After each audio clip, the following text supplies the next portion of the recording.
Hey everyone, I'm Megyn Kelly. Welcome to the Megyn Kelly Show and happy Monday. There is so much going on. I feel like we start every week that way, but it's true. I was down in Florida this weekend speaking to the future of the conservative movement at the Turning Point USA Student Action Summit. We'll play you a clip from that later. But one of the big topics of the weekend, not just from my conversation with Charlie Kirk, but from the young people in that audience and virtually every presenter, was Jeffrey Epstein. It was 1 week ago today, we were talking about that leaked DOJ FBI memo that was dropped in an Axios report. And here we are a week later, this story's far from over. I think the DOJ hoped they would put this thing to bed with that memo. Clearly, it hasn't happened.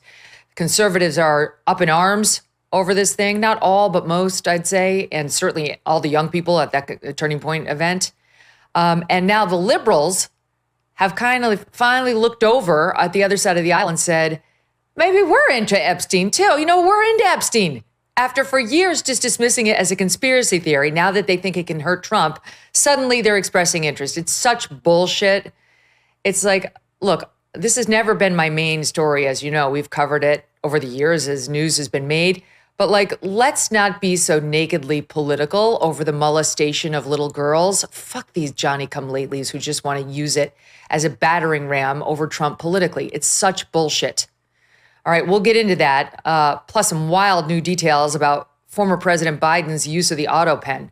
He wasn't there. I'm sorry. It was like an oral authorization, maybe, that his staff then put into writing that went through like a game of telephone before it actually got entered into the autopen. Seems like even some of his staffers were feeling a little sketchy about whether, in fact, he had authorized it, and we're asking for more proof. We've got two great guests for all of this today. Joining me later, Substack journalist Michael Shellenberger. But we begin with my friend Ben Shapiro, who's hosted the Ben Shapiro Show on the Daily Wire and author of the forthcoming book, Lions and Scavengers, out in September. Don't miss a moment. Subscribe to this show on YouTube and follow me on Insta, Facebook, and X. Basketball season may be over, but the action doesn't stop because baseball is just heating up over on Prize Picks, a place to cash in on your favorite sports. With millions of members, Prize Picks has made daily fantasy sports accessible to all. The app is really simple to use. You pick 2 or more players across any sport. You pick more or less on their projection, and you could win up to 2,000 times your cash. Step up to the plate. Add your favorite players to your lineup with Prize Picks. Whether it's strikeouts, home runs, or hits, make your picks in less than 60 seconds and turn your sports takes into real money all season long. That is, if you make the right choice. Join Prize Picks, America's #1 daily fantasy sports app, available to play in more than 40 states, including California and Texas. Download the Prize Picks app today and use code Megyn, and you get $50 instantly when you play $5. That's code Megyn on Prize Picks to get $50 instantly when you play $5. Prize Picks, run your game. Must be present in certain states. Visit prizepicks.com for restrictions and details. Ben, you're exactly who I want to discuss this with because there's so many angles on Epstein. Let's just talk about what happened in terms of the facts within the administration over the past 72 hours. And then we'll get to whether he was an agent for us, for Israel, for somebody else. Not at all. We don't know. Okay. As we went to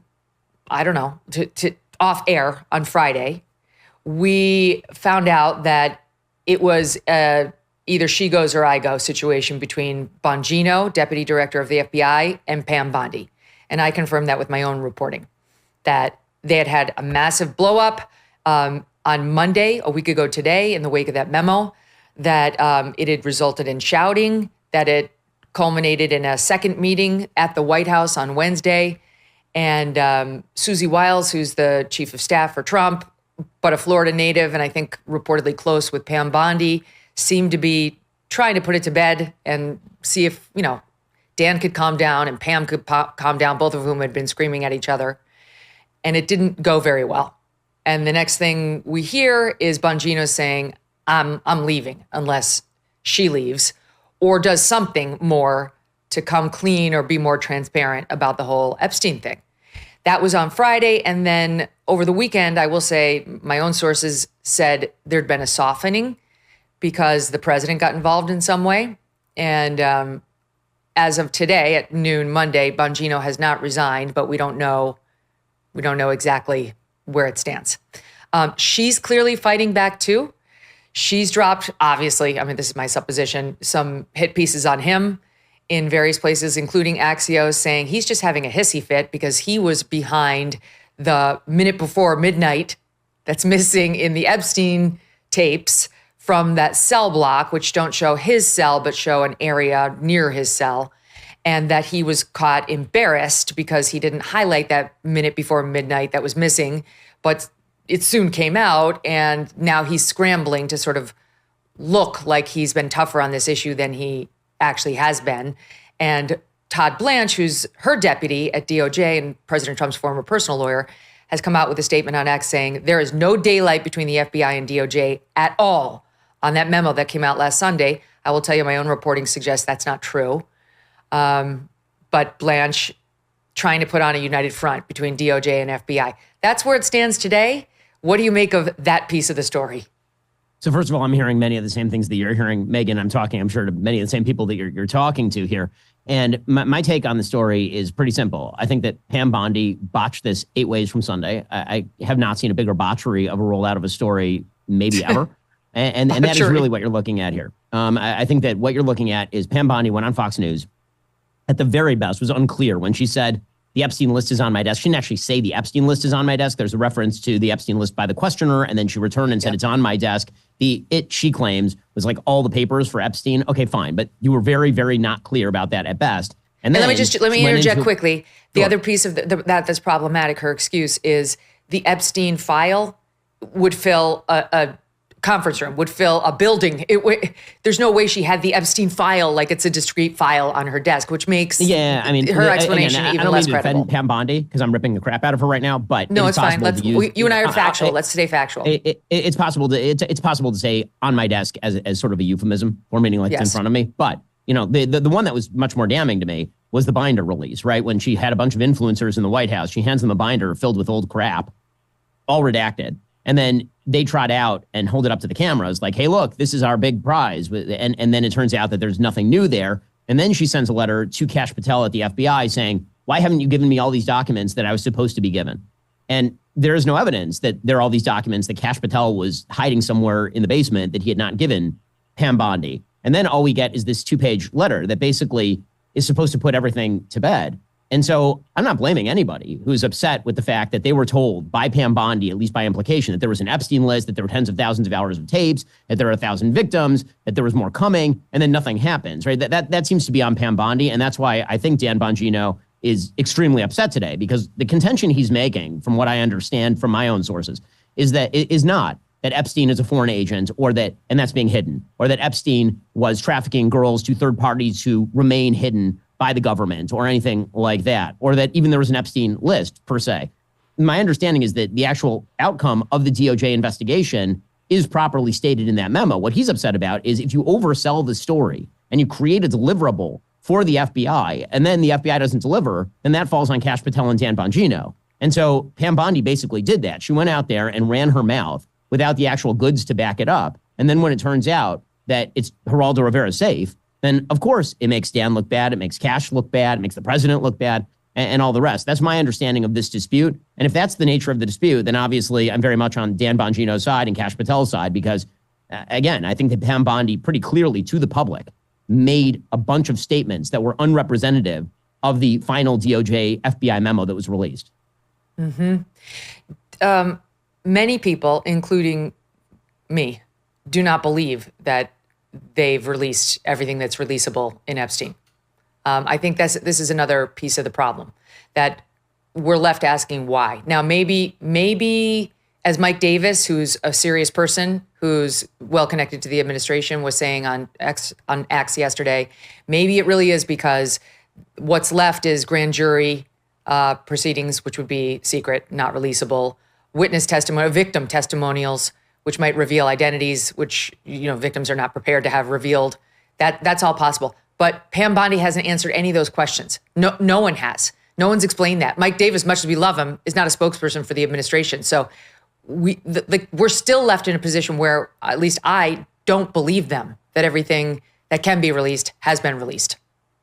So I do believe that that's the case. They've released everything that can be released, but only because I trust Dan Bongino and Kash Patel and the president on this. Now, are those questions legit? Absolutely. And so I've been saying literally since the first day this memo broke that there's no way that Pam Bondi should not be doing a press conference where she at least answers that question. At the very least, I need to hear it from their mouth that this is that we're releasing everything that can be released. However, I'm very hesitant to make the claim that there is evidence that exists that I have not seen because that's totally unfalsifiable. Right? I've only seen the same stuff that you've seen, Megyn, and I'm probably talking to many of the same sources that you're talking to.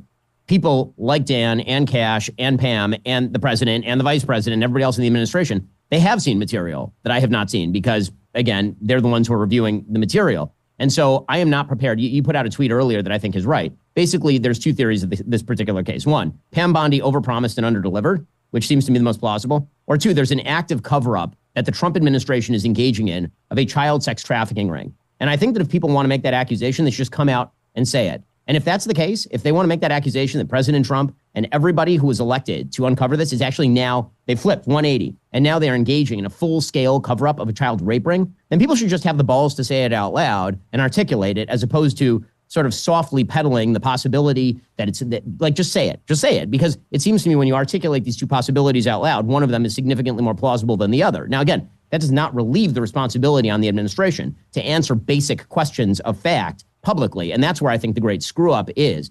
But I think there are a lot of people who are trafficking in unevidenced theory.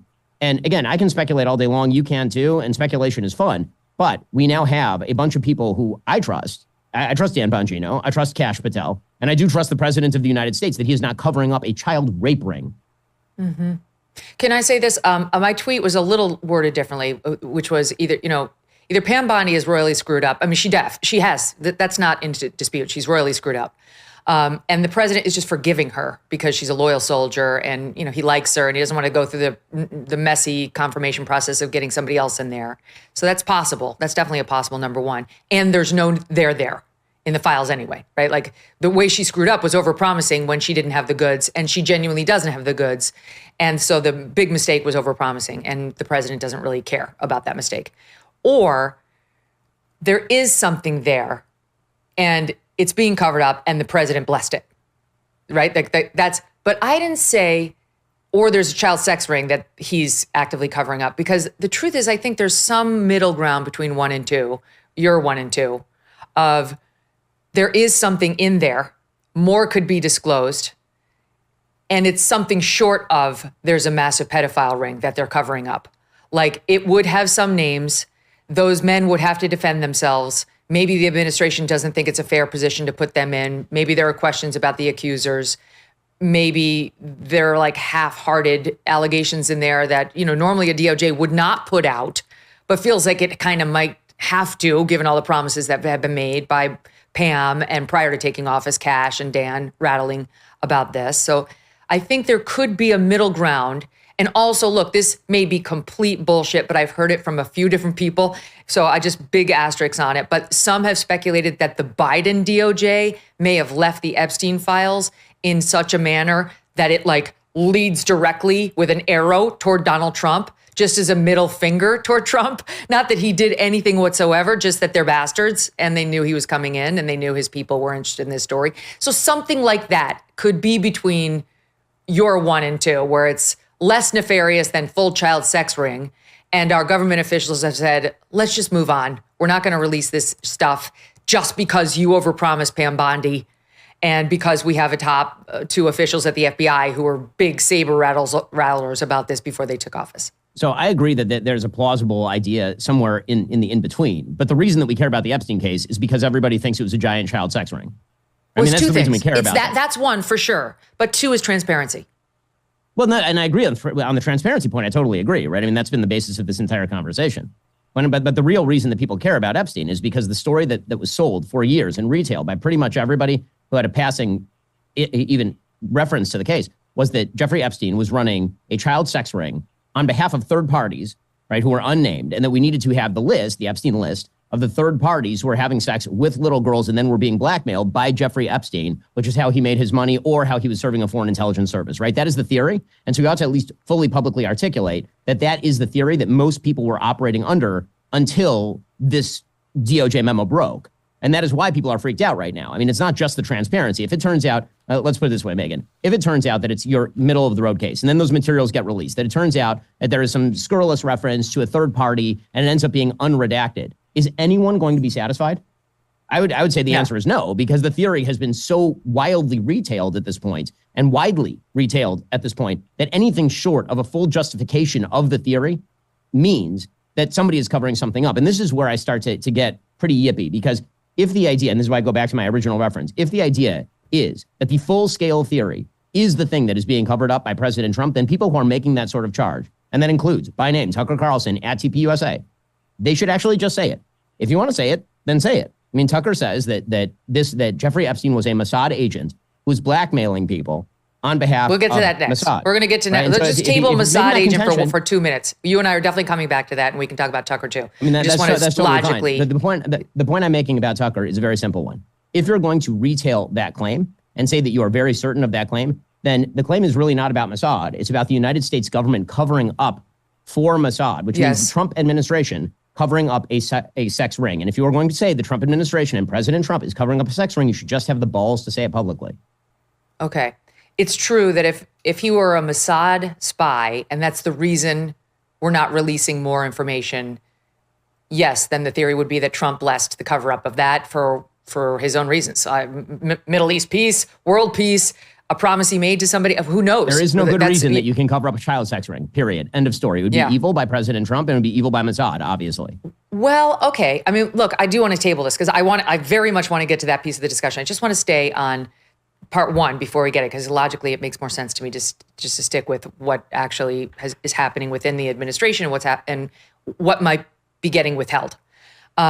Here is the whole case is so convoluted. I mean, I spent way more hours than I want to admit going back and looking at his plea deal, when it first came out that he might be a pervert and the feds were involved and the Palm Beach district attorney was involved, and the feds basically stepped in. Alex Acosta was the U.S. attorney. He later became Trump's labor secretary. And he is the one who stepped in and basically gave Jeffrey Epstein what turned out to be a sweetheart deal. Like 2 counts of soliciting prostitution, which is not what he did. He was dealing with 14-year-old girls. You cannot be a prostitute at age 14. That is child rape. That's what that is. So he got a slap on the wrist that gave him like 13 months of the equivalent of house arrest. He had to go sit in like the local jail for 10 hours a day, and then he was back in his office with an ankle monitor. I mean, it was just a complete slap on the wrist. And it also got Epstein off the hook for any crimes he'd committed prior to 2008 toward any young girls for this slap on the wrist, and prevented the government from coming back and prosecuting him for them, and prevented a bunch of victims for suing him for certain things and from obtaining damages beyond a certain amount, all without getting the blessing of the victims. A court later overturned that, saying, this is so damned illegal, this whole deal. You cannot do this without alerting the victims. But anyway, there was, and I want to make sure I say it correctly, okay? There was an opinion by a court in this case that was deciding the dispute between a bunch of victims who came forward to say, this wasn't well handled, this is bullshit, and the government. And the government in that case admitted a bunch of things to try to get rid of the case, which it did, including 1, between or about 1999 and 2007, Jeffrey Epstein sexually abused more than 30 minor girls at his mansion in Palm Beach, Florida, and elsewhere. 2, Epstein and his co-conspirators knowingly traveled in interstate and international commerce to sexually abuse them, and they committed violations of Florida law and federal law. 3, in addition to personally abusing his victims, Epstein also directed other persons to sexually abuse the girls. For example, Nadia Markinova sexually abused Jane Doe number 1 and other victims at the direction of Epstein. And then here's one of the other ones. The FBI established, the government admits this, the FBI established that Epstein used paid employees to repeatedly find and bring minor girls to him. Epstein worked in concert with others to obtain minor girls, not only for his own sexual gratification, but also for the sexual gratification of others. So I don't know exactly what that means, Ben, but I know that's our government admitting in court that Jeffrey Epstein worked in concert with others to obtain minor girls, not only for himself, but also for the sexual gratification of others. Who are the others? Who? Who specifically? Well, I mean, that hasn't been answered. We've heard names bandied about. One obvious answer is Ghislaine Maxwell, right, who's in prison right now for having engaged in the sexual abuse of children, right? And right. one of the other people that you just mentioned is one of the others, right? Nadia, whatever her name is. So, right. That is sort of the big open question that everyone was asking was, okay, who's that, like Stephen Hawking? Right, because he was one of the names who was mentioned, or Alan Dershowitz was one of the names who was mentioned. Lex Wexner. Or Ehud Barak, or Lex Wexner, right? Like all these were and again, here's my thing. I was open to every single one of these theories until the DOJ and FBI put out a memo saying we have looked at all the evidence and here is what we have come to. Right? You were persuaded by that memo without more? I mean, like I wasn't persuaded. I also trust Dan. I'm not persuaded by a memo. What I'm persuaded by is the fact that I have not seen evidence that they have seen, and so I'm not prepared to call Dan Bongino, Kash Patel, President Trump, J.D. Vance, and Pam Bondi. It's not the same though. Their two-page memo says no credible evidence. No credible evidence. Well, somebody's made a judgment call there, and you could drive a truck through that exception. Well, I mean, if the idea is that they're supposed to release non-credible evidence, then I'd love to see them, hand it over to a special investigator or to a court. Okay, fine. But, so back to my scenario of possible scenario number two. It's fine with me, and do a special investigator. I don't care. I mean, I think that'd be good. I mean, that's fine. I think that would be good. Is fine. But all of that is fine. But the jump from there to the most extreme version of the theory, I don't find, like, if you're going to well, again, okay, that's fine. I'll give you that. It's pure speculation. But if you don't want, I've given you that. Like, I like to operate. But let's spend more time in my scenario, which is like 1A.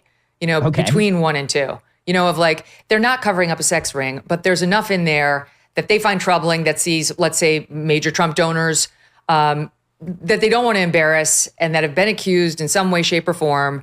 I mean, even Alan Dershowitz pointed out to me on episode 10 of this show that many others had been accused, and he listed some of them. He mentioned Ehud Barak. He mentioned Bill Richardson. He mentioned a couple of others, saying Bill not Clinton, everybody. Donald Trump. Right, everybody. Bill Clinton, right? Yes. Yeah. He said, not everybody who's been accused has come forward like I have to say, absolutely not. This is bullshit. Virginia Giuffre is lying, and I'll show you all my records to prove that it's a lie. And Alan said on this show, and without specifying which of those names he was referring to, some of those men likely have something to hide, and that's why they haven't been so forthcoming. So those two things. All right. So just take those two things. Alan saying that, and he was Epstein's lawyer. And then the government admitting that he worked to obtain minor girls for the sexual gratification of others. And we don't know who those others are because the government hasn't told us. So those are questions that we'd like answered. If I got Pam Bondi on this show or at a presser, which I would travel to ask her questions, I want that answered. Her memo doesn't do it for me. I agree. Not non-credible evidence is not good enough. Not good enough by far. Well, I mean, again, I think that in the world of the DOJ and the FBI, for what they are, law enforcement agencies, it may not be good enough for public consumption, but that's sort of what we've been saying from the outset, right? Is that more transparency with regard to the public is necessary. That's not quite the same thing as, do the DOJ and the FBI have the legal grounds to prosecute or release information that you want prosecuted or released? Right? That's kind of a different question. Yeah, I don't know that they do have the grounds to prosecute. I don't either, but I mean, I would suggest that they probably do not, given that they're not doing the prosecution. That's a different question from informational release or answering questions on a straight up basis. Agreed. Again, that's the reason why Dan is pissed, is because he's saying release the information that you can release, or at least answer the questions that you can answer. Right. I think that's true, because I do believe Dan is convinced there is no case to be brought and there's not some huge scandal behind the scenes. And I think, yes, one of his frustrations is, why doesn't Pam just, as the spokesperson, she's his boss effectively, go in front of the microphones and just answer all the questions so that you and I and Tucker and everybody else can be as convinced as he apparently now is that there's no there. I mean, the problem for the administration is, yes, those two top officials at FBI and many in the president's orbit. This is another thing I spent the weekend looking at. Not so much Trump, but J.D. Vance, Don Jr., Alina Habba, many of the president's surrogates have been stirring the Epstein pot now for years. And so, we are owed more than a 2-page memo being like, there's no there, now move on. I mean, I totally agree with you on this. And I still think that there's a gap between that, which I agree with, and the most extreme form of the theory is true, and now it's a giant Trump administration cover-up, but I won't actually name the members of the Trump administration because I'm a coward. Okay. Now let's talk about whether... Oh, wait, no, I wanted to play this Julie Brown soundbite first. Sorry, before we move on from like what's being withheld, what's potentially out there that they're not telling us, which led to the big dispute between Bondi and Bongino and all that. Julie K. Brown is probably the reporter who's done most on Epstein. She's annoying because she hates conservatives, in my viewpoint. And I really can't stand people who report on big, important stories like this and draw those lines. It's just bullshit. When you're talking about the protection of minors, like I asked her to come on the show in 2020. I asked her for help trying to figure out what's happening with Epstein. Nope, wouldn't do it. I'd love to put her on now. She won't do it. She goes on the lefty podcasts. I think she was on with Jim Acosta. She went on with Dan Le Batard, right? But she's not going to do a conservative podcast because I guess in her mind, you only give a shit about little kids if you're a liberal, even though her side of the aisle has taken huge dumps on this story since the day it was broken. That no one had time for Julie K. Brown and her reporting other than people on the right, as you know, Ben. But having said all that, she's annoying, but I think she's honest. And she did go on this Le Batard show on Saturday and spoke to what's likely still out there that could be releasable on Epstein. Here's part of it in SOT 6. Is it 6 or 7? I'll let Debbie figure that out. 7. Are there more Epstein files? Oh my God, yes. There's tons of files. Tons of files. When she said she had the files sitting on her desk, I was just stunned. I'm like, those files wouldn't even fit in her office. I mean, remember, they did an investigation way back in 2005. All that stuff had to land at the Justice Department because they did a subsequent investigation in New York, so they had to look at everything. Right. And remember, the Department of Homeland Security has records because he went in and out of all those airports with his private planes. They kept track of who was on his planes. They haven't released that. The FAA has flight records that haven't been released. There's been tons of material in different government departments that even hasn't been released. And like I said, you can look on the vault. There's 20, 30 parts. Jeffrey Epstein part 1, 2, 3, 4. And if you click on all those things, you'll see hundreds of pages. So there's probably tens, maybe hundreds of thousands of pages of documents, so. That are still missing, that are ostensibly at this point being covered up. Right, because they're all redacted. It's the FBI's The Vault. So that's her saying there's more. There's a lot more, Ben. And then I'll just give you one more from her. She also has serious doubts about the cell block tape showing not Jeffrey Epstein's cell, but the area outside of his cell, which she does not credit in any way, shape, or form. She completely rejects that as evidence he did not kill himself or that he did kill himself. Sorry, I always screwed that up. Here she is in, let's see, SOT 6, I think it is. Yeah, they got it. I covered prisons for about 4 years, and I can't even tell you some of the stuff that people get away with in those prisons. They know exactly where the cameras are. They know exactly how to commit crimes where nobody knows how to do them. It is a science to them. I mean, these prisons are full of corrupt people, and it's just not a far-fetched idea and not a conspiracy theory to think that something else may have happened. Now, I'm not saying he was murdered. I just don't think we know the full story.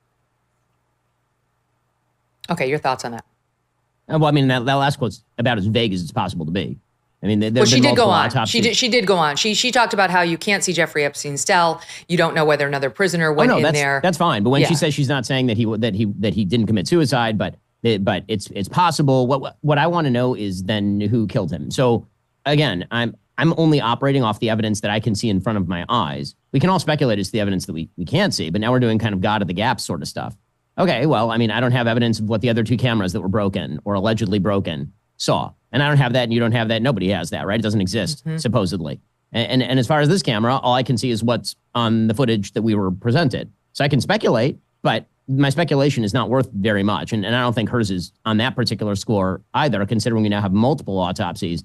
So you can either believe it or you can't believe it. But if you're going to provide an alternative theory. One is the medical examiner who said this is a suicide, and one is Dr. Bodden who said, no, it doesn't look like one. Well, Dr. Bodden, I don't credit for very much. I mean, his prior history with autopsies is rather checkered. And when it comes to the DOJ also did an autopsy and an investigation and found that he committed suicide as well. And again, I've talked to without revealing sources, the people in the federal government who I have talked to who are familiar with the details of this case have said unanimously that it was a suicide. Now, again, you can say that they're all lying. I totally disagree. Right. Totally disagree. I have my own sources high up in the law enforcement, let's say, I'll just go that far, who say not only do we believe he was an agent, but we don't believe he killed himself. I mean, that's fine. And then they should come out and they should say that. And then they should say who's covering that up.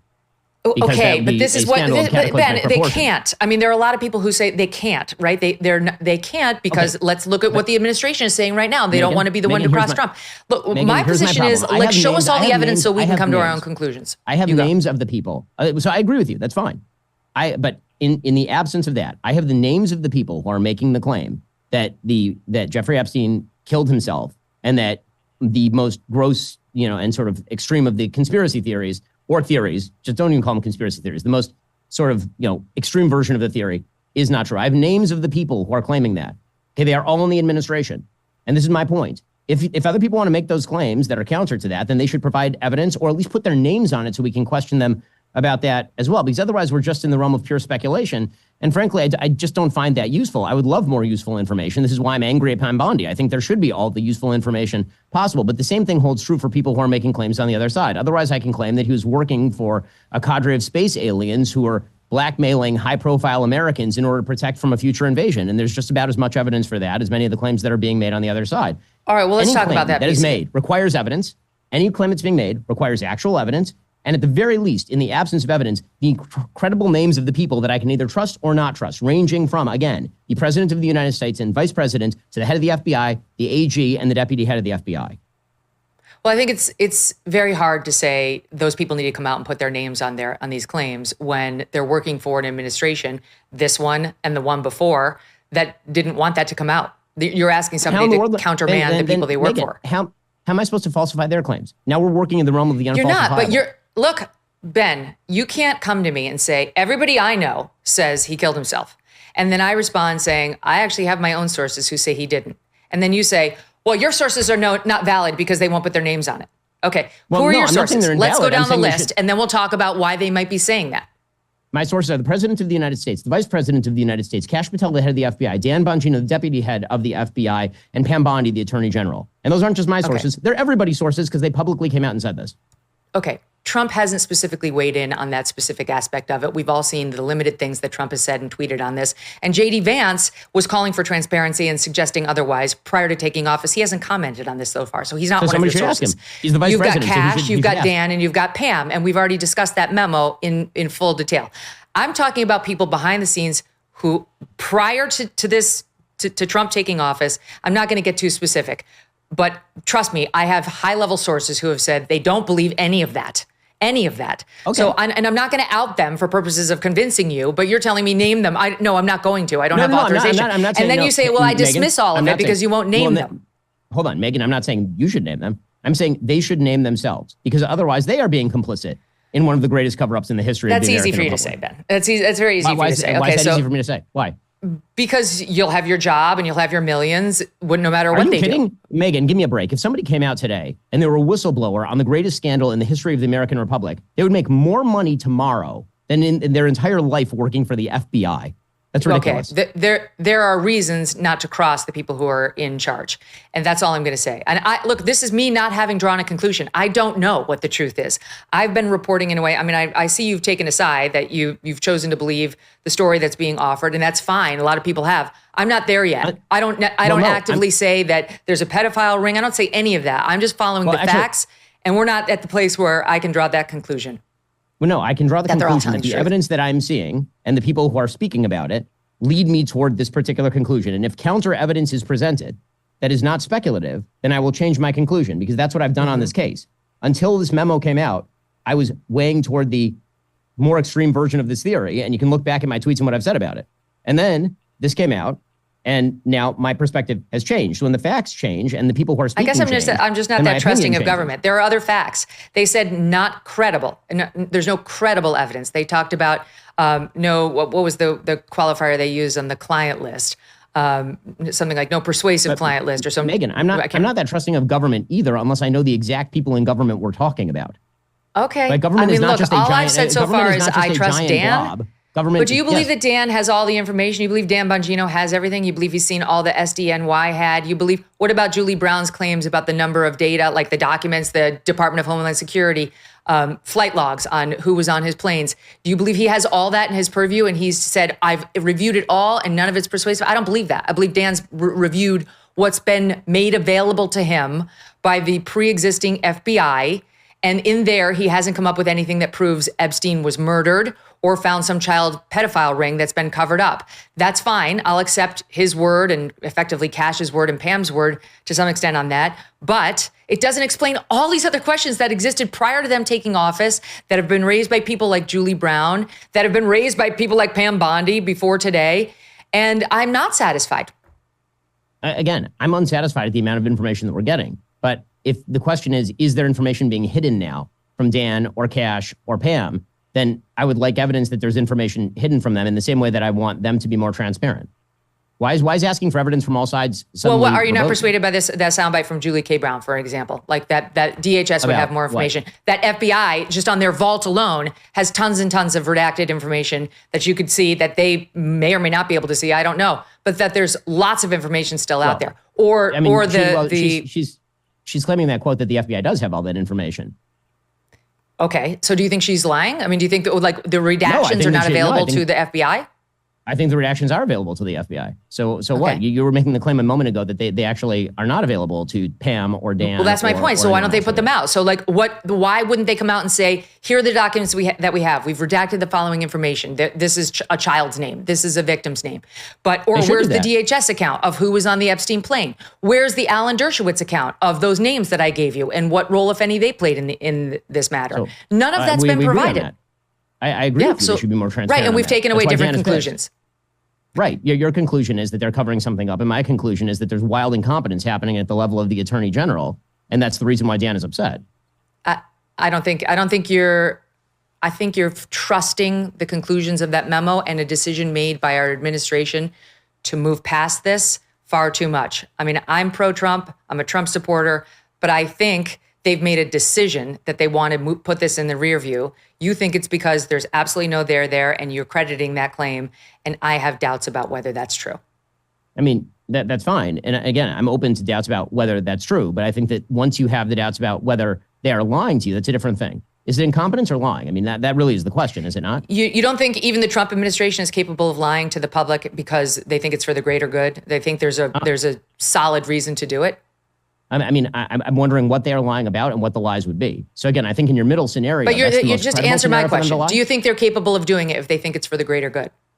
I think anybody is capable of lying if they think that it's for the greater good, of course. But I think that in order to answer the question of whether they are doing that, we would have to determine what greater good is being pursued and what the lie is. I think all of this is a little vague. Well, that's why some of us are still asking questions. I'm not in the business of covering for any administration, Republican or not. Megyn, not all the questions are the same. Asking a question about whether all the information has been released because there are figures who would be publicly humiliated because they were riding on Epstein's plane, but there's no evidence the person was raping a child, is not quite the same thing as some of the more outstanding claims, which is that the administration is covering up full scale for a child sex operation. Right? Not all questions are okay, that's fine. That's a debate you need to have with somebody else because no one on this set is claiming that. All right, let's move on to point two, which is whether he was some sort of an agent. And that's a possible reason why he got a sweetheart plea deal and or why to this day, people aren't that interested in digging deep under the Jeffrey Epstein story. So there's a lot of speculation about this. You mentioned Tucker. I'll just play what he said at Turning Point, and we can take it from there. What the hell is this? You have the former Israeli prime minister living in your house. You have had all this contact with the foreign government. Were you working on behalf of Mossad? Were you running a blackmail operation on behalf of foreign government? And there's another one, SOT 3. Play that, follow up. And I think the truth, for whatever it's worth, in case you're interested, is that the DOJ didn't release lots of incriminating sex videos with Epstein and his billionaire pals because they don't have them.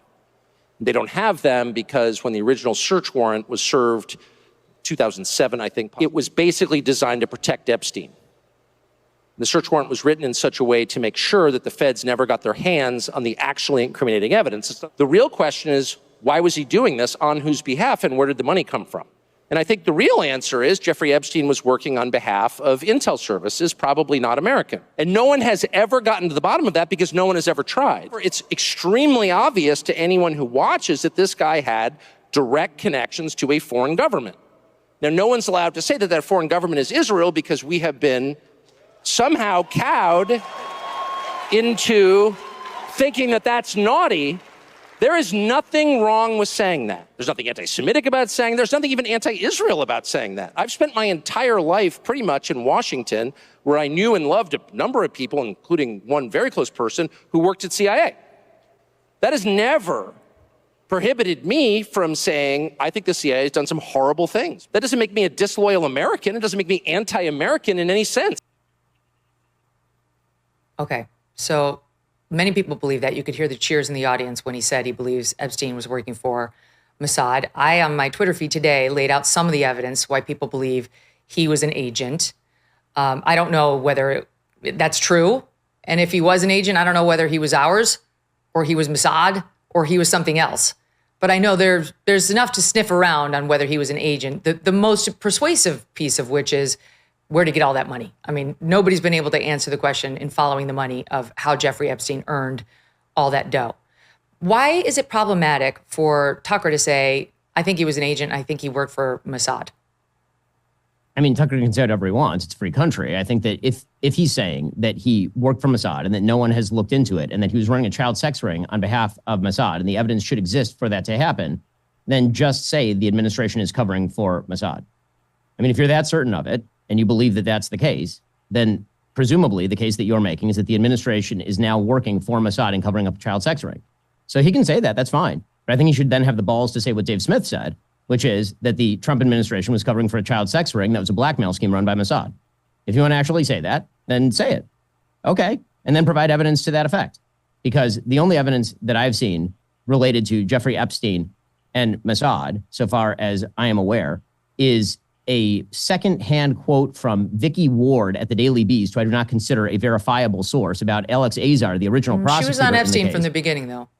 I mean, her being on Epstein from the beginning doesn't mean she's a credible source. She ran for the Daily Beast and she was arguing about a person who she worked for Vanity Fair. Yes. So what? Vanity Fair is a shitty publication. Okay, I'm just saying, that's fine. You can dislike Vicky Ward. I'm not running a defense for her. No, but the point is that the Alex Azar quote that she is making is not even from Alex Azar. It is Alex a secondhand Acosta. anonymous quote. Thank you. Sorry, Alex Acosta, the prosecutor who ended up being labor secretary.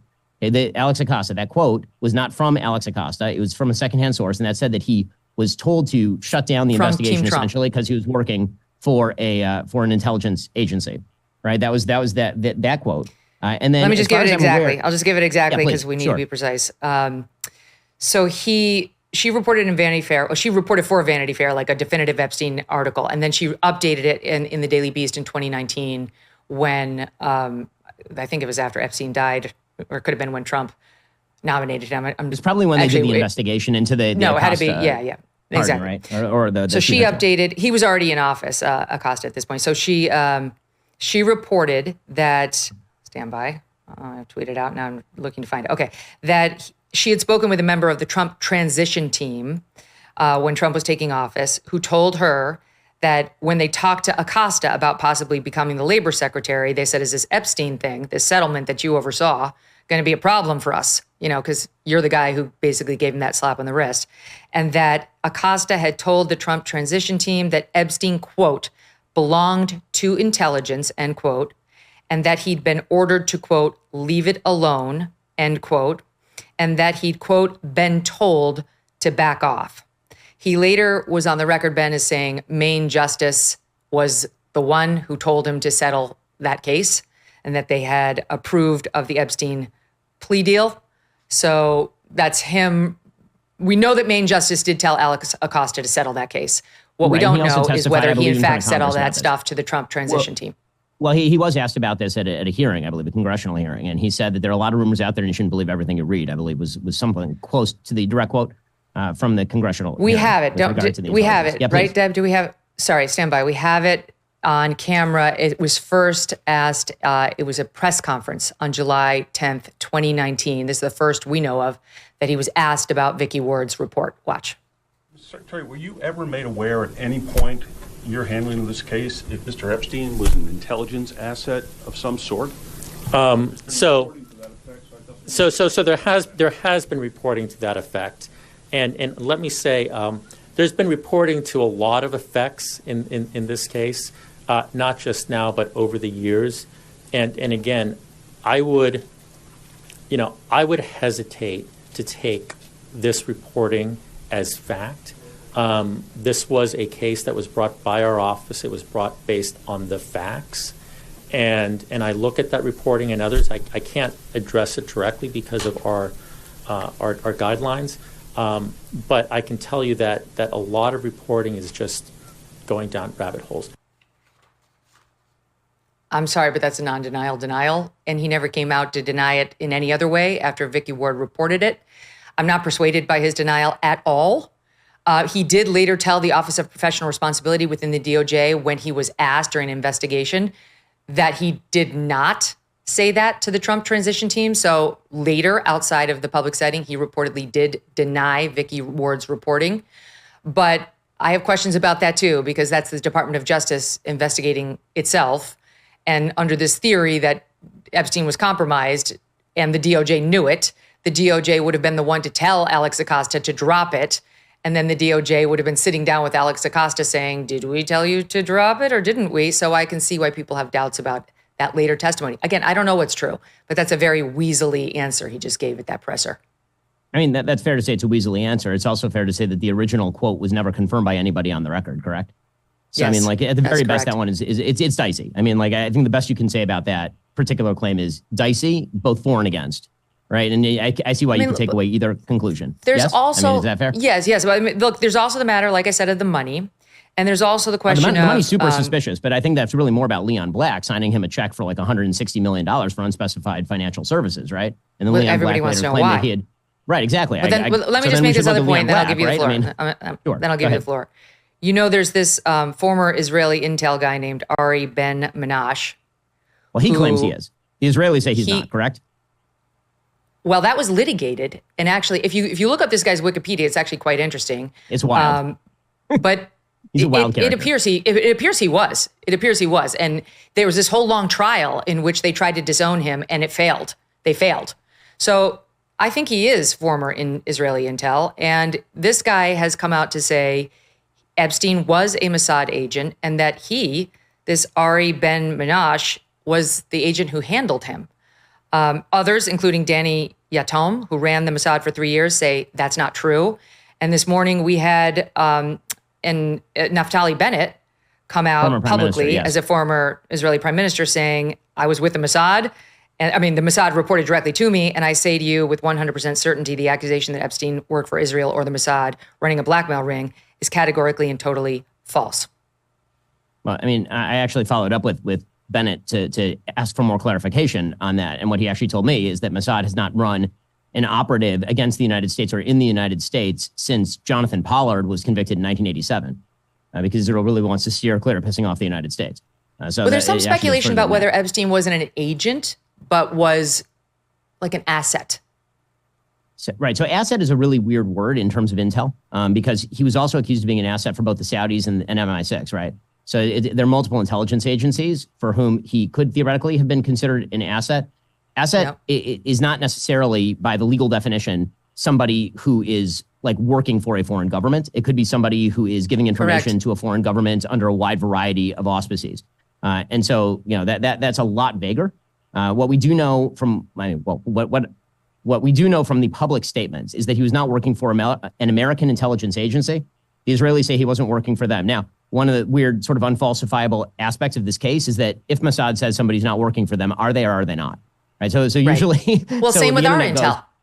Well, right, exactly. And so this is kind of my problem with this case and why I keep begging for more, same as you, more transparency, more evidence. I tend to believe that the DOJ and FBI are correct in their evidentiary presentation. You tend to not. But I think that we're coming to the same conclusion, which is release everything you got, because I don't think anybody should be afraid of the answers.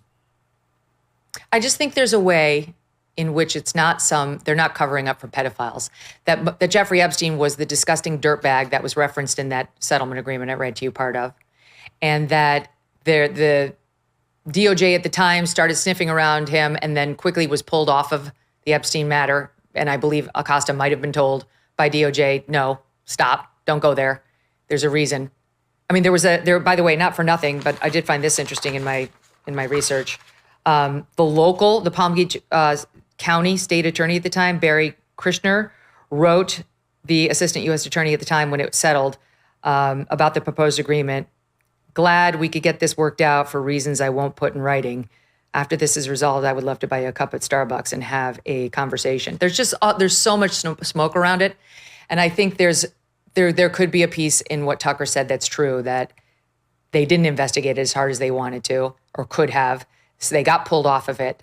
And from that point forward, they never got all the evidence that we would like to see. Anyway, my mind is wide open. Ben Shapiro, I love debating the facts with you. Thank you for coming on. Thanks, Megyn. All right, to be continued with Michael Shellenberger right after this break. Here's one way to clean up your medicine cabinet this season and replace toxin-filled conventional products with more natural ones. Propolis Immune Support Throat Spray and Propolis Plus Vitamin C Liposomal that can be must-haves in the medicine cabinet as seasonal germs start to hit. Did you know that germs can enter through your nasal passages just as easily as through your mouth? Propolis Nasal Spray is a great non-toxic swap for other over-the-counter drug-filled medications. It's non-habit-forming, natural, and has antimicrobial benefits. Beekeepers Naturals makes clean, non-toxic products that actually work. They never use harmful ingredients like red dye number 3 or other synthetic dyes or artificial flavors. Their products are third-party tested for all pesticides, and they're dedicated to sustainable beekeeping too and helping save the bees. Beekeepers Naturals is offering you an exclusive right now. Go to beekeepersnaturals.com/Megyn or enter code Megyn to get 20% off your order. That's beekeepersnaturals.com/Megyn or enter code Megyn. Beekeepers Naturals products are also available at Target, Whole Foods, Walmart, CVS, and Walgreens. Here for more on the Epstein discussion is journalist Michael Shellenberger. He feels strongly, as strongly as we do, about the importance of the Epstein case, writing this weekend, quote, "This failure to follow through seriously undermines Trump's explicit commitments to reform and shine light on the deep state." Michael is the founder of Public News on Substack and CBR chair of politics, censorship, and free speech at the University of Austin. Michael, welcome back. Great to see you. So I understand, Ben's position, which is I trust these guys, and without direct evidence to contradict what they're saying, I'm choosing to move on. That's exactly what Trump would like everyone to say. And I'm a Trump supporter, but I'm just not there yet because my only goal is to follow the facts. That's it. I'm not trying to undermine Trump. I'm not trying to help Trump. I'm trying to just follow facts. I feel like you're in my camp. So where do you stand on all of this? Yeah, well, first of all, it's great to be back with you, Megyn, and I'm really glad that you're continuing to cover this. In fact, we just published a story really praising MAGA for standing up to Trump on this and continuing to push for answers. Of course, the media has said for over a decade that MAGA is a cult of personality. I think it's proven that it's not with this, and I think it thus marks a pretty important watershed moment in the Trump administration. I think it's a big blow to the legitimacy of the Trump administration, and legitimacy is really essential for governing. So I think it's a big ongoing problem. But, look, I'm with you. I mean, look, part of the problem is that you have the director of the FBI, the deputy director of the FBI, the attorney general, all having made very strong claims. We have Pam Bondi said there was a truckload of evidence, thousands of pages of documents. You had Deputy Director Dan Bongino say that he was told that Epstein was an intelligence asset for a country in the Middle East. Director Kash Patel said that the FBI wasn't releasing the client list because of who's on that list. And then I think kind of tragically, Kash Patel has sort of positioned himself as a really loyal public servant for the president. But Dan Bongino was a really trusted influencer, podcaster. He went on Fox and Friends and said that they were going to release the raw, unedited video of Epstein's cell. They did not do that. That is not what happened. And so they still have a lot of explaining to do. I don't think the cover-up's worse than the crime, but clearly there's a cover-up that's ongoing. And I just don't see how the Trump administration moves on without transparency. Why do you say they did not do that about the prison cell video? I mean, I know there's a missing minute before midnight, and now there's a report out that the video itself has been, I don't want to say manipulated, which makes it sound nefarious, but that changes were made to it prior to it being released. Dan admitted on Fox and Friends that they were cleaning it up so that it was more easy to see. And that minute before midnight, I think his defenders would say, what kind of a ninja could get in and out of the cell in a minute and commit this murder? Like, if you believe that, you know, I got a spaceship I want to sell you. But I think there are people like Julie K. Brown who say, like, her response to all that was, you're debating what happened at a Starbucks in Austin instead of talking about JFK getting shot in the head in Dallas. Her point has been that video doesn't show Epstein's cell. It shows a common area down the hallway from Epstein's cell. And we have no idea what prisoners may have had access to Epstein, what deal may have been struck with them, how easy it was for them to get to him. Even in his cell alone, if you want to argue there was that just allowing him to commit suicide was what was done as opposed to actual murder. He was given 2 mattresses when most people had 1. He was given extra linens when that was forbidden. A couple weeks after he had tried to kill himself. So there's a couple of theories abounding, but I'm curious why you think Dan didn't live up to the promise on the tape. Well, I mean, he said both he and Patel said that we would be getting the original prison video. I mean, the exact quote from Patel was, "We're going to give the original Epstein prison video, so you don't think there were any shenanigans." You know, I was joking with a friend of mine. I was like, one of the most endearing quality of Republicans is that they're such bad liars. You know, the Democrats are really good at it, but this is clear misinformation. You know, you can see in the metadata that the video was assembled from 2 source clips, saved multiple times, exported and uploaded to the Department of Justice's website. You can see this both in the Wired report, also CoffeeZilla, a really underrated podcaster, did a really incredible investigation of it. Moreover, it doesn't, as you said, it doesn't actually dispel suspicions in any way. It contradicts the previous assertion that all the inmates were in their cells by 8 p.m. Now, that was the previous assertion. The new DOJ memo says Epstein was out of his cell around 10:40 p.m., which is consistent with a distant orange image in the footage that appears near the staircase to the cell block. But what's still unexplained is why the prison guards failed to complete their mandatory rounds and inmate counts that night, and then why they falsified their statements and records by claiming they had. So there's just too many. I mean, the other thing was that we also saw this huge escalation. In 2019, the DOJ said that the Epstein indictment referred to dozens of victims. Now they say it's 1,000 victims. That's the memo that the Trump administration just put out said there was 1,000 victims. So there's just so many missing. I mean, and Michael, just to go back, we talked about this in hour 1. We pulled up the old DOJ documents from right around the time Epstein cut that sweetheart plea deal in 2008. And in one of the related documents in settling a civil case with the victims, the DOJ is on record as admitting he had approximately 30 victims as of 2008 from all around the country. So in 2008, it was 30. And then he cut a deal. And from 2008 to 2019, when he died, he amassed another 970 victims? Obviously not, right? I mean, that was the part of the sweetheart deal was to cover up the full scale of the operation. You know, I mean, I've heard it. There's a sort of a story going around now that this is all sort of a conspiracy theory, you know, that we don't know, you know what they got. I mean, this is the Miami Herald in 2019 reported that FBI agents found a cache of thick black binders, all labeled with names that contain hundreds of naked or semi-naked photographs on CDs that Epstein stored in various places. The picture that Bondi was sort of presenting was, well, he just had some child porn that he had downloaded on his laptop. That is just absolutely contradicted by all of the court cases, by what's been reported. You know, the intelligence community ties are amazing. I mean, let's talk about that. So I don't think you got to listen to my discussion with Ben, but okay. Ben does not believe, from the sound of it, that he was an intelligence agent or asset, though we agreed asset is a lesser charged term than agent. But still, for my purposes, I don't care because I think the government would have an interest in protecting him under either label. And he doesn't put much stock into the reports about Alex Acosta, who was the U.S. attorney handling the case for the feds when they went after Epstein in 07, 08.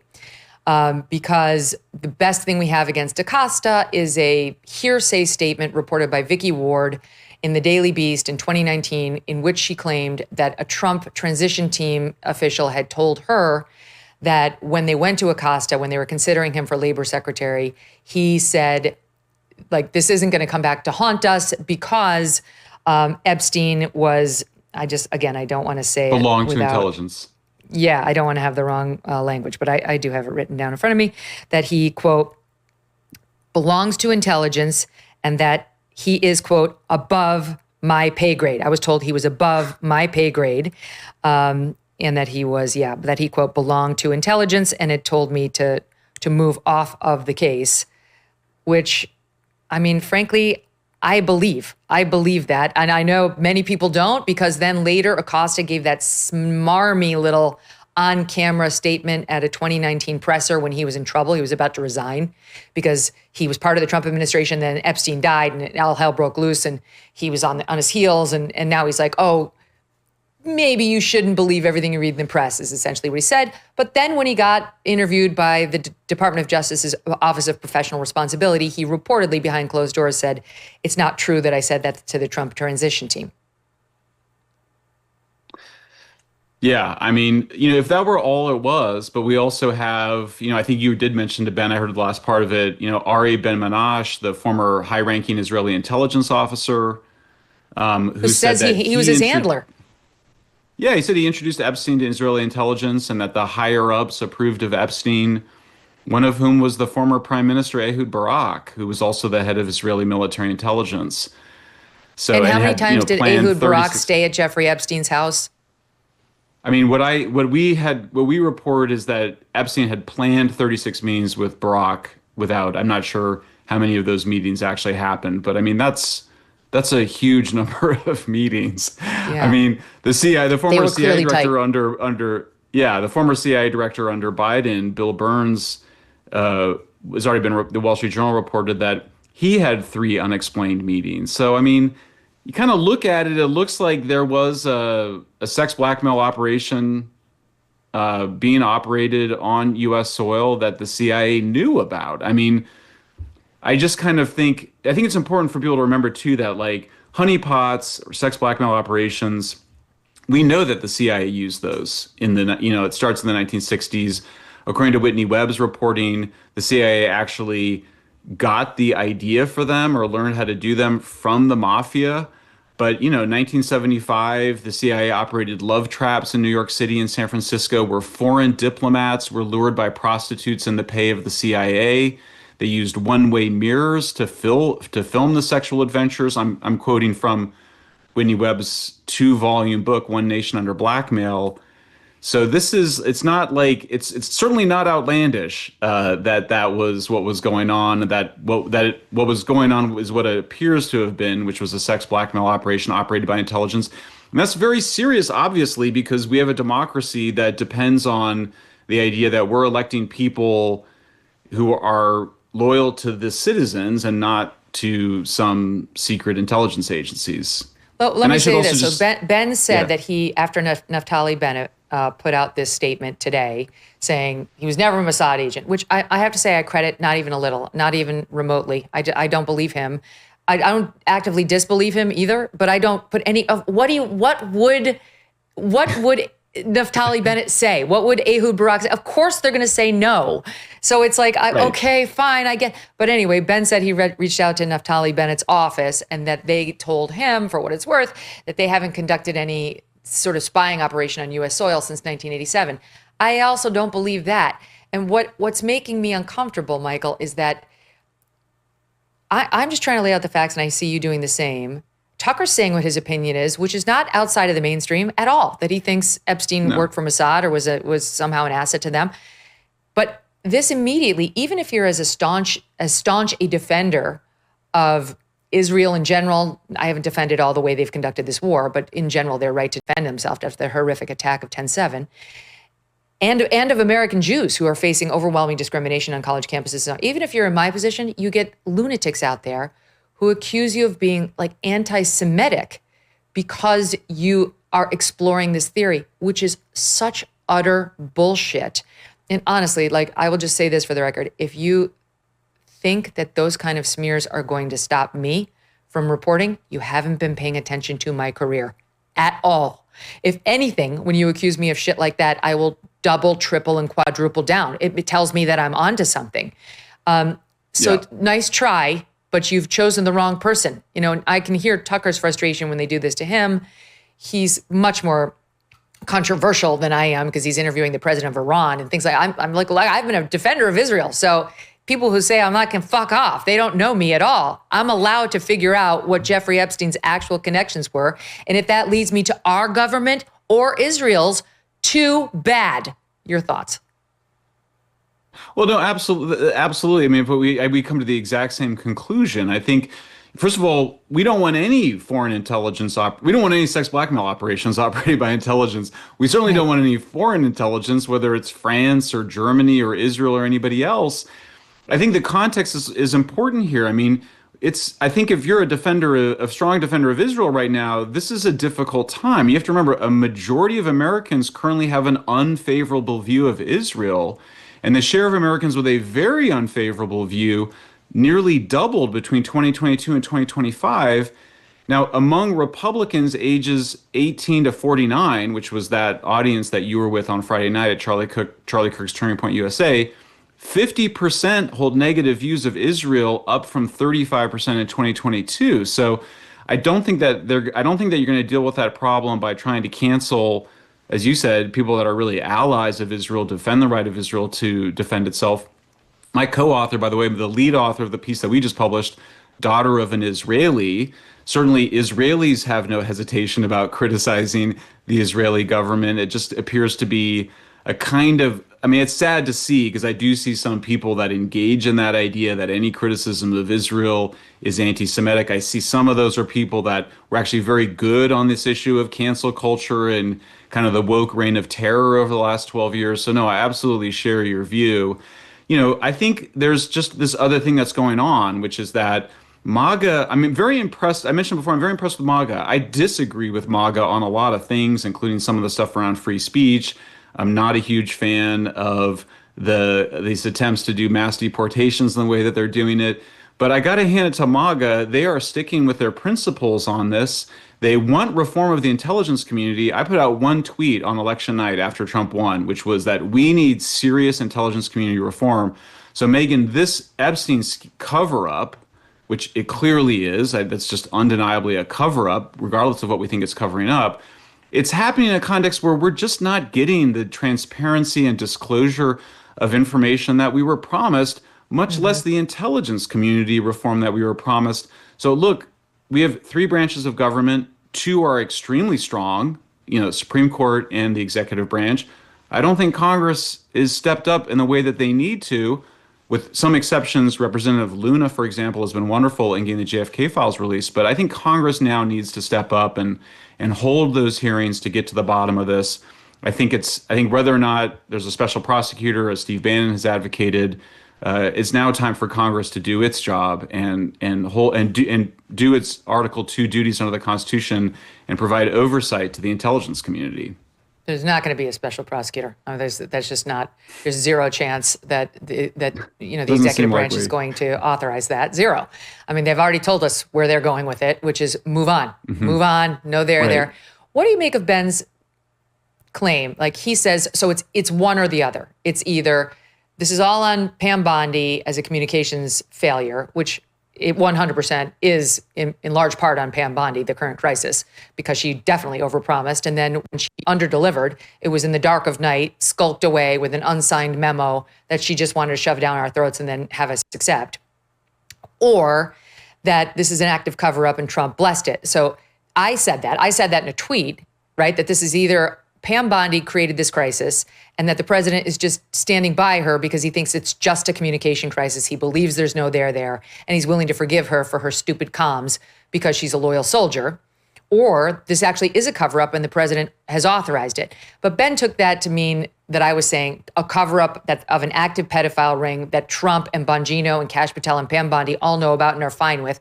That's not what I said. No. I think there's an in-between there of there's a decision to move on made at the highest levels and loyal soldiers are going along with it, and that there are reasons other than girls are getting raped right now by pedophiles, foreign and domestic, and we're all just fine with it within the Trump administration. I don't believe that. No. Well, no, and I think, too, I also saw somebody go viral on X over the weekend who said something like, hey, that's all in the past, and we need to really crack down on sex trafficking of minors that's happening in the present, which I totally, of course, agree with. But I think you have to keep in mind if there's impunity for sex blackmail or sex trafficking operations in the past, that directly undermines your ability to crack down on them in the present. Look, if it's not a cover-up, then release the truckloads of documents and thousands of documents. I don't think this is just a communications problem. If it is just a communications problem, then Kash Patel and Dan Bongino are equally guilty of it because they went on Rogan and on Fox and Friends and said that we were going to get the raw, unedited file of Epstein's cell, and we didn't get that. So I don't think that Bondi her communications were particularly worse. But again, I just don't think it's a communications issue.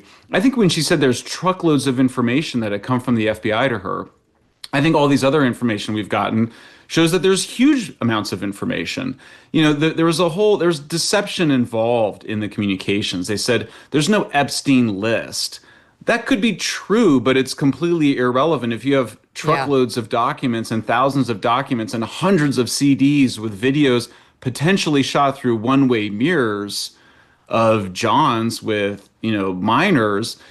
We're in a totally different universe here. So, I think it's really good. I think it's really important not to let it go. I know the Trump administration is going to want to let it go. I know a lot of folks that are Trump allies are going to want to move on. We have a lot of things that we want to see the Trump administration do. I mean, I thanked President Trump on Friday for what he's been doing on Brazil because they're cracking down on free speech. So I myself am in a situation where I'm criticizing the administration. I also am praising the administration.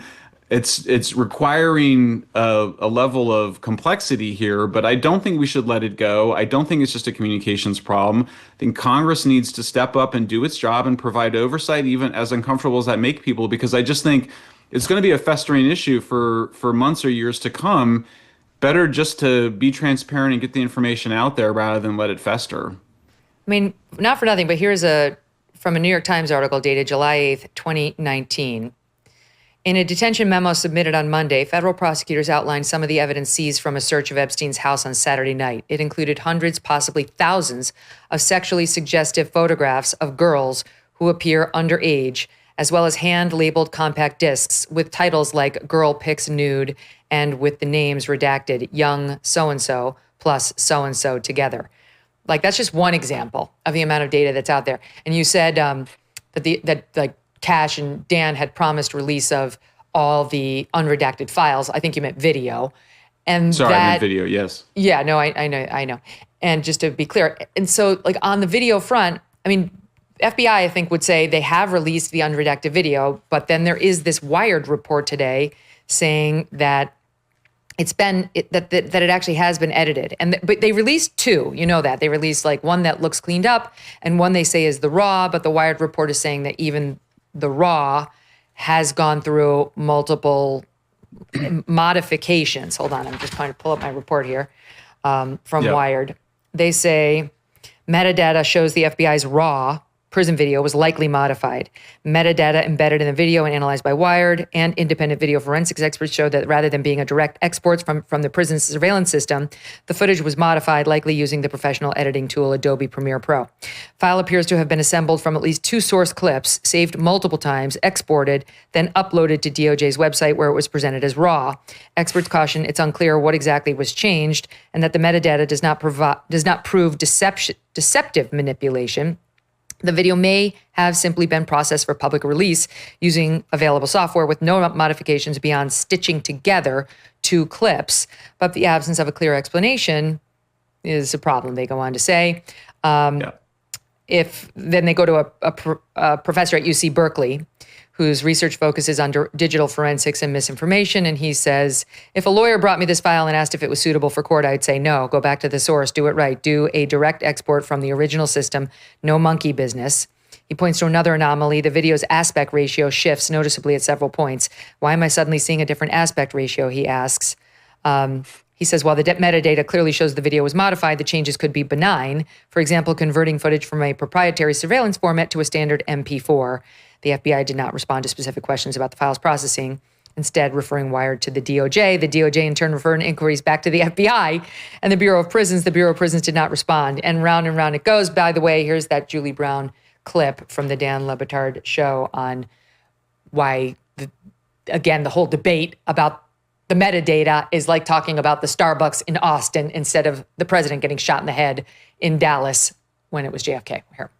Turns out that might not even be video of his cell door. It isn't his cell. The whole thing, again, is a big red herring. And they think the people, and I guess there are some people that look at this because it's a frame of 2 cells, okay? And then they point to him walking down below. You can barely see him. And now they're saying, a minute is missing. Well, it doesn't matter. The video doesn't show Epstein's cell at all. It doesn't even show where people are going in and out of his cell. And if you read the report on his investigation, the guy who ran the cameras in the prison, the tech guy, says to investigators, none of the cameras were recording, okay? What? They worked in real time. There was one camera that was recording. That is the camera that they showed you the footage of. But that camera is of what they call the common area. It doesn't show the walkways. For example, let's just say another inmate wanted to go in his cell. You would never know that because we don't have footage of his wing. There is a camera at the end of his hallway, but it wasn't recording. It wasn't working. So somebody could have, left one of the other inmates' cells unlocked. The inmate could have gone in and done something to him. I'm not saying this is what happened, but think about this. They're showing you a camera that doesn't even show his cell. Thoughts on that, Michael? Yeah, I mean, look, they and that's again, they promised that they were going to share the raw video of the cell, and that's just not what we got. And when you watch the Patel on Rogan and Bongino on Fox and Friends, they were trying to just kind of go, look, no, it's just not true. We've got the video. It's going to absolutely prove this. So for this to see that it was doctored, the video, and again, you could say, well, we didn't do anything misleading. Well, then you need to release the raw video. But again, as she was saying, great. I mean, it's not, even if they released the raw video, it wouldn't show anything because you're still missing the video of his cell. So it just feels like a deliberate misdirection on the part of the administration. And again, that's why I don't just think it's Bondi's fault. I mean, and not to mention the fact that the FBI is a department within DOJ, and that both FBI and DOJ signed off on that memo. So I know you're friendly with Bongino. I actually praised him last summer because he was absolutely right about the failures of the Secret Service. He predicted that spot on. I think he was right about a bunch of other stuff. But, he made a promise basically to be a truth teller, for MAGA. So for me, I just kind of go, you got to come clean. I'm not saying he needs to resign, but something needs to change here. I don't think just getting a phone call from Trump telling him to calm down should be enough for him. He's made a promise to his listeners, and I assume he wants to go back to Rumble and do his podcast after the administration. This is just unfinished business for him. And, Patel might be more of a character that, is just there to kind of do what the president wants. But I mean, with Bongino, he sort of had this kind of dual identity. And I think that makes this whole episode particularly problematic for him. My own suspicion, without knowing this firsthand, is that the only way Dan's going to stay is if something happens. Like she agrees to a presser, or she does an interview, or she does something because I just know, just having known him, that transparency really is his big issue. And even though I'm sure it took a lot for him to go on Fox and Friends and say, I think he killed himself. I know it's a reversal, but like, I think that's what I think. And somebody show me the evidence. You got evidence? I'll take a look at it, but we haven't seen it. I'm sure that took a lot for him, because there's a difference between being, in your seat and my seat, and then actually getting to the FBI and getting actual data or the lack of it and having to say, look, we have it or we don't. So I believe he wasn't lying on Fox and Friends about the murder-suicide thing, because I think it took a lot for him to say that.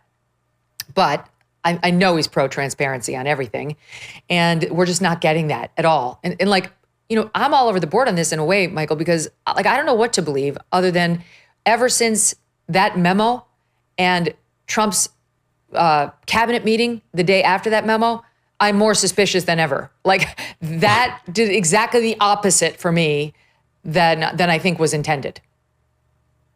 Yeah, I'll tell you something else that I think is really interesting, Megyn, is that, Trump is sort of famously gregarious, talks a lot. One of the criticisms, of course, is that he shares, information he shouldn't share. That's been one of the constant criticisms of him. But here you have everybody around him, his closest people, are all saying, we're going to release, Epstein list. We're going to release the Epstein files. The AG says it, the director of the FBI before he comes into office, the deputy director. J.D. Vance goes on Theo Vaughn, I think it was about a week before the election, and said, yeah, seriously, we need to release the Epstein list. That is an important thing. You see Donald Trump Jr., the president's son, getting up there and saying we need to release the Epstein list. Look, I think one of the best arguments that there's nothing there that implicates Trump is the fact that Democrats didn't use it. They were trying to put Trump in prison, trying to prevent him from running for office. Why didn't they use it? But it was a weird thing. I'll say, when you watch, Trump was on Lex Friedman as well. And there's an interesting moment where Lex, to his credit, because Lex has a reputation as a bit of a soft interviewer, he was really pressing the president on the Epstein files. And you just see it, and you don't have to be one of those body language experts. You just see Trump becoming really uncomfortable, and he kind of hems and haws around the Epstein files. And then he goes, well, the JFK files, we're going to release that. And you kind of get a sense that, at least in the president's mind, he was going to release the JFK files, and that would be that would kind of cover the transparency that they wanted to do. But he was kind of like, the Epstein files are a little bit more tricky.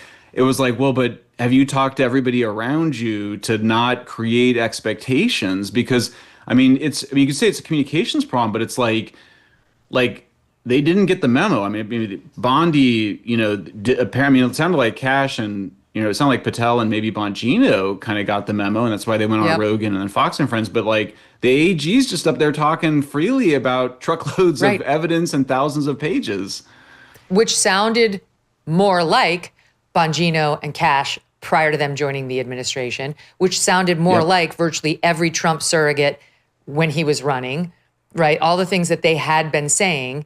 And then Pam Bondi's statements prior to actually assuming the role as DOJ, as AG, sounded totally consistent with what most of MAGA had believed. Not to mention, we're letting Alina Habba off the hook, but she was probably more provocative than anyone on Piers Morgan.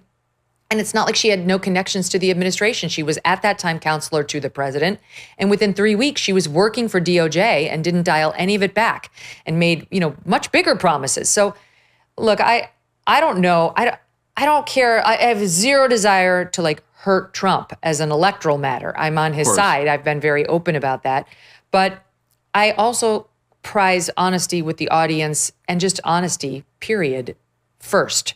So you're right. This is an awkward moment because you really have to make sure you have your integrity, you have your commitment to honest reporting, and you're not letting your fondness for the administration drive the way you cover it. Nor, as soon as I see the left jumping on, I'm like, ew, that makes me want to leave this little lily pod, I don't want to be on the same side of Jamie Raskin on anything, but I kind of would like to see a hearing or a congressional subpoena. Yeah, well, no, I'm with you. I certainly don't want to help, the left bring back, all the awfulness that they brought back. At the same time, intelligence community reform is something that had been bipartisan. The last time we had significant intelligence community reform was in 1975 when you had the Church Committee hearings And then there was a whole set of reforms that were passed into law with bipartisan majorities in Congress. And so, yeah, I mean, I don't trust Jamie Raskin and the folks that have been really, were promoting various hoaxes and conspiracies around the president. But I do feel like I wish there were an opportunity, like even if you couldn't get the transparency out of the Epstein files, can we get intelligence community reform? And that's not just putting, Trump's picks as the head of those agencies. It's real reform. And you saw Tulsi Gabbard, the president's director of national intelligence, at the Turning Point USA conference that you were at on Friday night, get up there and say that just openly that they're dealing with deep state operatives that are preventing them from releasing information. And so you have this clear... Oh, and it's happening in FBI too. Yeah, you have this clear cry for help and I understand the challenge of it, because often those people that are the problem of blocking information are also, valuable for doing other things. They have all this institutional memory. They have all this, they have strings that they're pulling in all sorts of ways. So I get that it's hard, but that's why I'm like, you got to bring Congress into it somehow. You got to get some dynamic set up where there's something going on to get more information released, to get intelligence community reformed. If there really is... If all that's left in the so-called files is stuff that could potentially be problematic for like an individual wrongly accused, or, nobody's interested in seeing actual victims' names of, that's actually not appropriate to release, or secret grand jury testimony that we have no legal right to. If you get a congressional subpoena, all of that can be handled. The administration might want that, right? So it's like, here, take it all, right? If they're not interested in covering anything up, then they should welcome a congressional subpoena. Great, you guys take it. Let this be your problem and not ours. I think some people, at least in the administration, may want that. I have to take a break, but I've got to ask you something quickly about the piece you just dropped that as you came on. It's called Why MAGA Isn't Dropping Epstein. This is interesting on the question of whether Epstein was an agent possibly for Israel. You read about this guy, Ben Minash, who we discussed in brief. He asserted that he introduced Epstein to Israeli intelligence and that his higher-ups approved of Epstein. One such higher-up was Israeli Prime Minister Ehud Barak, who was the head of Israeli military intelligence when Ben Minash met Epstein. Between 13 and 17, Epstein planned 36 meetings with Ehud Barak. In the 1980s, according to reports, Epstein developed relationships with British arms dealers and often traveled from the Middle East to London. Ben Minash alleged that Epstein was then contracted to act as a professional blackmailer on behalf of Israeli military intelligence. This is the part that's interesting to me. Due to fears that a new American president would push for an Israeli-Palestinian peace deal. Now that is actually quite interesting. Like that actually gives a motive to Israel potentially for why it would do this. Like, because that it seems somewhat incredulous. I'm incredulous to think Israel just wanted to see a bunch of little girls molested and sat idly by while they watched. And again, I don't think we're talking about little girls. It doesn't make it better that they're 14. No. There is a somewhat of a difference just in terms of the crime when you talk about 6 versus 14, 15. You know what I'm saying. I'm not blessing either. Yeah. Anyway, this actually puts a potential motive behind why they thought it was worth it. That's right. And potentially, a really disturbing one when you consider that this is potentially an effort to control or influence U.S. foreign policy. Whatever you think of the bombing of those uranium enrichment facilities in Iran, there's a legitimate debate about whether that's in the U.S. interest. Clearly it was instigated by Israel. I think there's real questions about why that's in the U.S. interest. It was, just to be, open about it. Look, to be honest about it, Iran was complying with international law. It had inspectors in there. It had not kicked the inspectors out. Under the Non-Proliferation Treaty, it has a right to enrich uranium. Again, I'm not defending Iran. I'm not defending the uranium enrichment, but this was not consistent with international law. And maybe we just don't believe in international law anymore, or shouldn't believe it anymore. But I think there's reasons to wonder if that was motivated by wanting to support Israel rather than an objective look at U.S. interests. So all of this is occurring in a context when I think whatever you think of the Israel-Gaza-Hamas war, there's a genuine concern that the U.S. could get drawn into a broader Middle Eastern conflict because of Israel. I don't think that's That's not anti-Israel to be concerned about being pulled into foreign conflicts. So when you add in this, potential sex blackmail operation, yeah, it really dials up the drama a bit. Well, I think it's safe to say both you and we will stay on it. All right, we're going to take a quick break, and then we're going to come back on what we just learned about Joe Biden and President Autopen. This thing is getting more interesting and more problematic for the Biden administration. Why are elite athletes, business leaders, and high performers turning to Armra Colostrum? Armra Colostrum is nature's first whole food, packed with over 400 bioactive nutrients that work at the cellular level to support lean muscle growth, accelerate recovery, and fuel performance, all without artificial stimulants or synthetic ingredients. Whether you are training hard, managing a busy schedule, or simply looking for an edge, Armra says it can help optimize your body for peak output. Armra Colostrum reports to enhance metabolism, improve nutrient absorption, and support hormone balance for better energy and fat-burning potential. Additional benefits include support for hair growth, skin radiance, and faster recovery after intense activity, making it a powerful tool for anyone looking to perform at their best.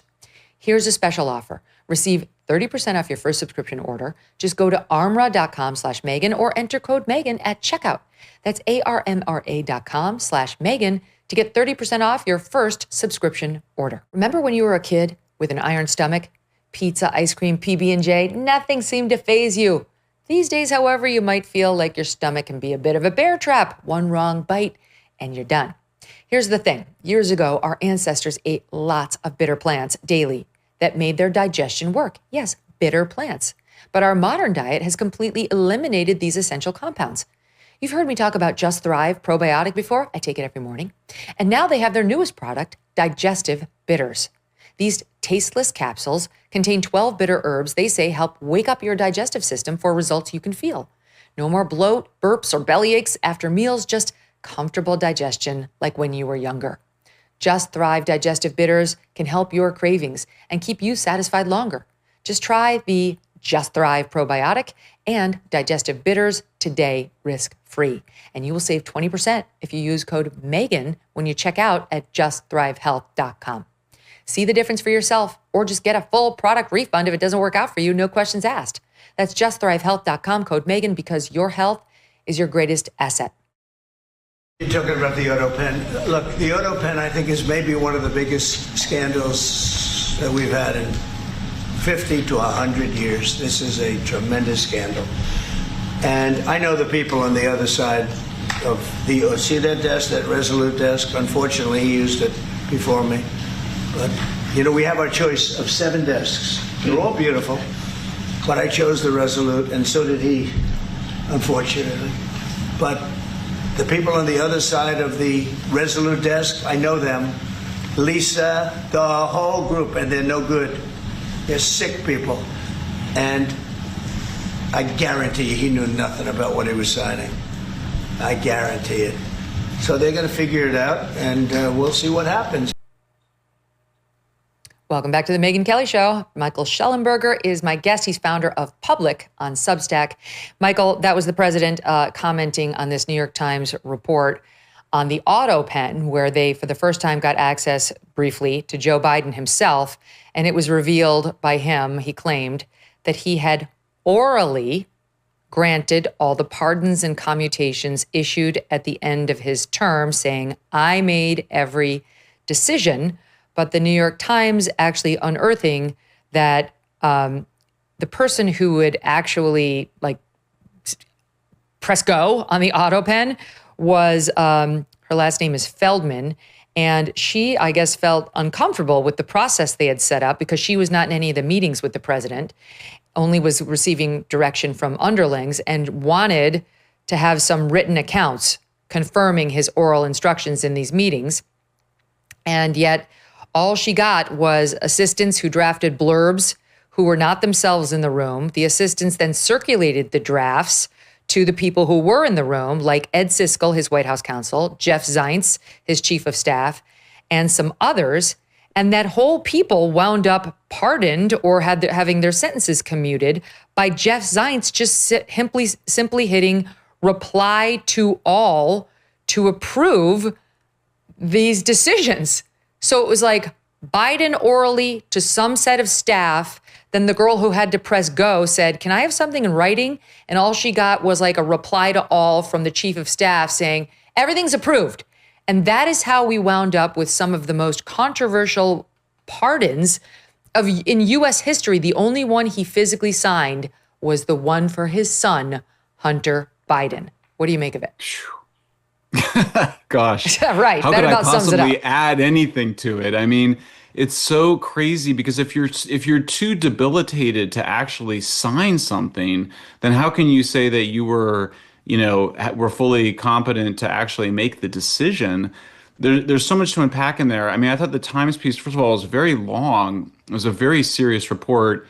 They then frame it sort of defensively on the side of Biden. Biden says he made the clemency decisions, but if you actually go read that full piece, it is absolutely damning.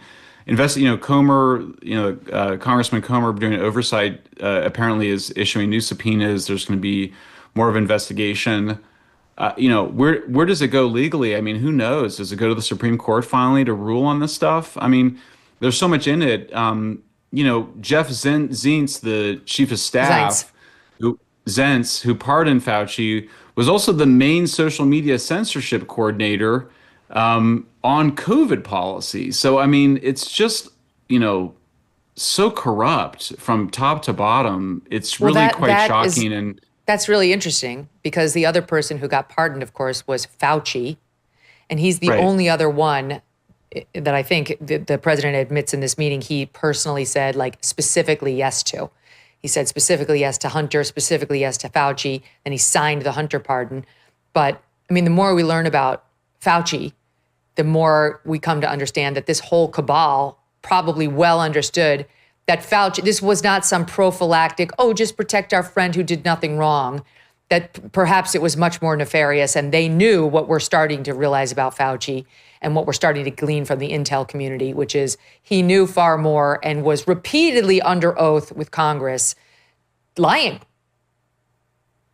Yeah, that's right. I mean, it's also such a testament to like these cases that you think are actually that we know everything and they're ready to move on, that there's still information coming out about them. I mean, I thought we knew everything about Biden's, poor health until the Jake Tapper, book came out, which was, I think, contained a bunch of new revelations, as annoying as it was coming from him. But similarly for COVID, there's so much we still don't know about COVID and what was it that they were doing? Was COVID, if it's created in a lab, I mean, this whole idea that it was people say it's a conspiracy theory. It's a conspiracy theory to suggest it was a bioweapon, but if it was created in a lab, it was potentially in, a lab that PLA had oversight over, the Chinese army, it was potentially a bioweapon. And so you're looking at essentially, I mean, I still told this to some progressive friends of mine. They were like, what are you actually saying? And I was saying, I'm saying that it looks as though, and we don't have all the proof yet, but it looks as though the United States was involved in a bioweapons program, I think motivated to develop vaccines against those bioweapons, but was involved in a bioweapons and vaccination program in China. We funded it. We did a lot of the intellectual development of it. And then it leaked. And the guy that was responsible for creating it also oversaw the response, which, Megyn, I think people don't fully appreciate. I mean, we know, of course, that it was, people know that it was we over responded to it. One of the questions is why? Like, why was there such a radical, aggressive response to COVID with the lockdowns and the school closures? One possibility is that they knew perfectly well that it was a bioweapon, that it wasn't some thing that leaked out from the wild. And so one of the remaining questions that we want to get at is, did Fauci and his lieutenants realize, they were developing a bioweapon in that lab? Again, I'm not saying that it was some conspiracy to poison the world or kill all these people. I'm just saying, as a military project to develop vaccines to potential bioweapons. And then when it leaked, the response to it resembled much more of a response that you would have to a bioweapon rather than to some virus that had emerged naturally, from the jungles of South China. Mm-hmm. And now I feel like we're never going to know, because there's no question in my mind that neither Fauci nor Francis Collins left those offices without scrubbing anything and everything that would have reflected any of that. Yeah, you could be right.